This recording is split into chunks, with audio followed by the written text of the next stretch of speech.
예수님은 새로운 규정을 내리셔요. 그래서 이스라엘의 12지파가 사라지고 12제자가 등장하는 거예요. 이제 육적인 이스라엘이 사라지고 교회가 등장하는 거예요. 그래서 교회가 중요한 거예요. 교회가.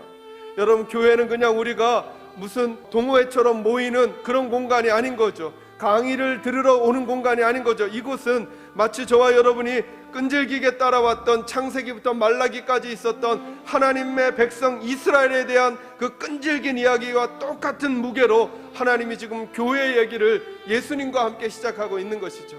우리는 한 가족인 거죠. 한 지체인 거죠. 여기가 하나님의 나라가 되어야 하는 것이죠. 이것이 예수님에 대한 이야기로 마태복음에서 시작하고 있는 이야기라고 하는 사실을 저와 여러분이 꼭 기억하기를 주님의 이름으로 축원합니다. 여러분, 이 신약 성경은 특별히 마태복음부터 시작되는 복음서는 예수님에게 초점 맞춰져 있어요. 그래서 여러분, 서신서도 예수님의 이야기가 없이는 서신서를 이해할 수 없어요. 요한계시록도 예수님 없이는 요한계시록을 이해할 수 없어요.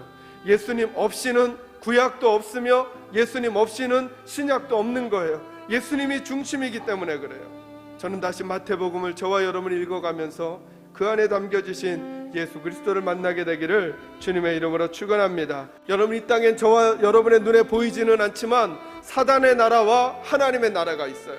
근데 이 사단의 나라는 누가 권세를 잡고 있느냐 하면 사탄이 권세를 잡고 있어요. 그런데 이 세상이 사단이 권세를 잡고 있는데 예수님이 오셔서 그 사단의 종인 귀신을 자꾸 물리치기 시작하시는 거예요. 그러면서 우리에게 알려주고 싶어 하시는 거죠. 이 땅에 진짜 왕이 도래했단 말이에요.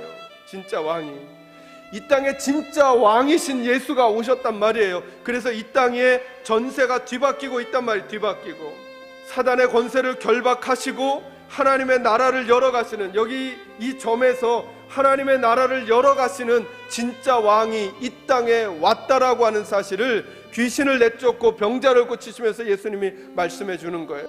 예수가 중심이셔야 합니다. 예수가 다시 꼭지점이셔야 하고 출발점이셔야 하고 마지막 점이셔야 합니다. 여러분의 인생에 예수가 필요합니다. 예수님이 들어가 계셔야 합니다. 그래야 여러분 안에 하나님의 나라가 만들어지는 것이죠. 여러분의 가정 안에 예수가 계셔야 합니다. 우리 교회 안에 예수가 있어야 합니다. 사람의 이야기가 많은 교회, 사람의 이야기가 많은 인생이 아니라 우리에게 예수의 이야기가 있어야 합니다. 예수의 이야기가, 그 이야기를 마태복음이 우리에게 전해주고 싶어 하는 것이죠. 저는 여러분에게 예수가 만나지기를 주님의 이름으로 축원합니다. 저는 다시 우리 사랑하는 계산제일교회 식구들이 예수님에게 초점 맞춰지기를 주님의 이름으로 축원합니다. 예수가 답이며 예수가 길이며 예수가 진리며 예수님만이 생명인 것입니다. 그 어떤 것도 예수를 대체할 수는 없는 것입니다. 오늘 이 자리에 계신 우리 사랑하는 성도 여러분들 중에 오늘 나는 무엇이 제일 필요하다고 생각하십니까? 나는 오늘 무엇이 제일 걱정이라고 생각하십니까? 아니요, 예수가 오시는 것이 제일 중요합니다. 예수가 다시 나를 만져주셔야 합니다. 예수가 내 마음을 만져주셔야 합니다. 예수가 우리 가정을 만져주셔야 합니다.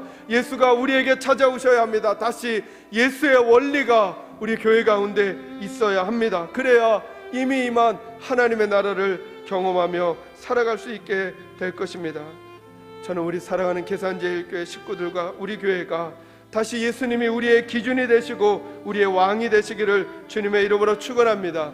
그분이 새로이 우리의 인생을 만들어 가실 것입니다. 이제부터 마태복음부터 신약을 열어갈 때 이 모든 구약의 이야기가 예수님에게 초점 맞춰지고 다시 예수님으로부터 새로운 기준들이 열려간다라고 하는 시각을 염두에 두시고 한 권 한 권을 만나시는, 그래서 다시 주님의 꿈으로 우리의 마음이 부풀어 오를 수 있는 그런 은혜가 있기를 주님의 이름으로 축원합니다.